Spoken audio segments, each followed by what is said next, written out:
dispensed with. Without objection. Now, Madam President, last night the country heard some good news.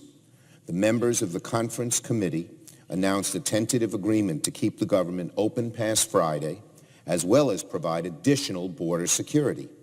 It was welcome news. Everyone on the conference committee worked very hard and should be commended for their efforts. I talked to them regularly.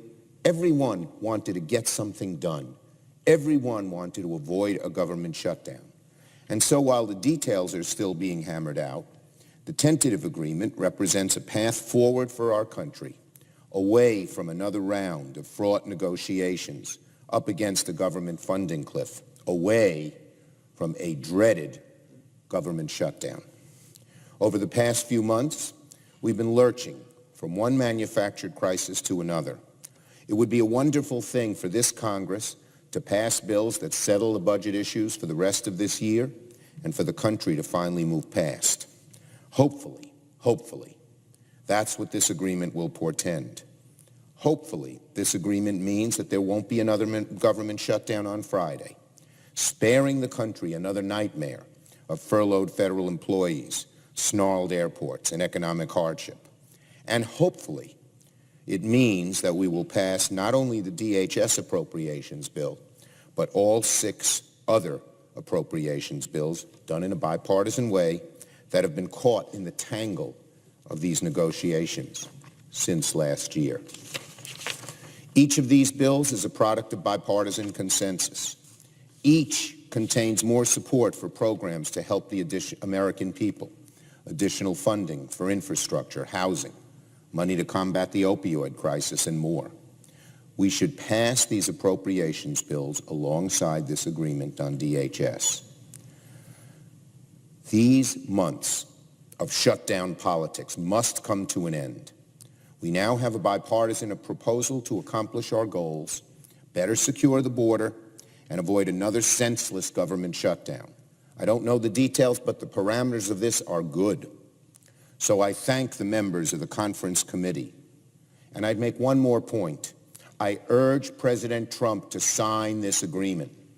We must not have a rerun of what happened a few months back, where legislators, Democrat and Republican, House and Senate agreed, and President Trump pulled the rug out from under the agreement and caused a shutdown. If he opposes this agreement, the same thing could happen again. We don't need it. So I strongly urge the President to sign this agreement. No one gets everything they want in these agreements. The President must sign it and not cause another shutdown. Now on another matter. Late last week, I had the privilege of addressing an audience at the Newseum about the current challenges facing the free press in America. And I'd ask unanimous consent my remarks there be put in the record after my remarks here. Without objection. One of the most significant challenges the press faces, of course, is economic. Besieged by a fractured media landscape and rapidly changing technology, newspapers have been forced to adapt or die. Some have adapted, but many have died. One area where it's particularly troubling to me is smaller markets in mid-size and smaller cities. In those areas, local newspapers have been the glue that keeps communities informed and stitched together. I've seen it. In cities in upstate New York, small and middle-sized, big companies have left. Some of the community banks have been bought up by major large banks.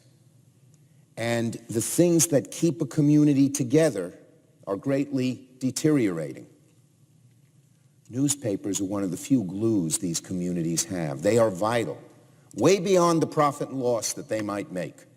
The external benefits of these newspapers, as the economists would say, are large.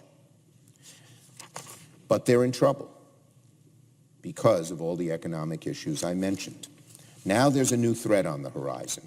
A few weeks ago, a hedge fund known as the destroyer of newspapers announced a bid to take over Gannett, which, in addition to USA Today, publishes a lot of small and medium-sized newspapers and 4 important papers in my state, the Democrat and Chronicle in Rochester, the Press and Sun in Binghamton, the Journal in Poughkeepsie, the Journal News in Westchester, and newspapers in Elmira and Ithaca. On the front page of the Washington Post this morning is an article about the business practices of Alden and its subsidiaries.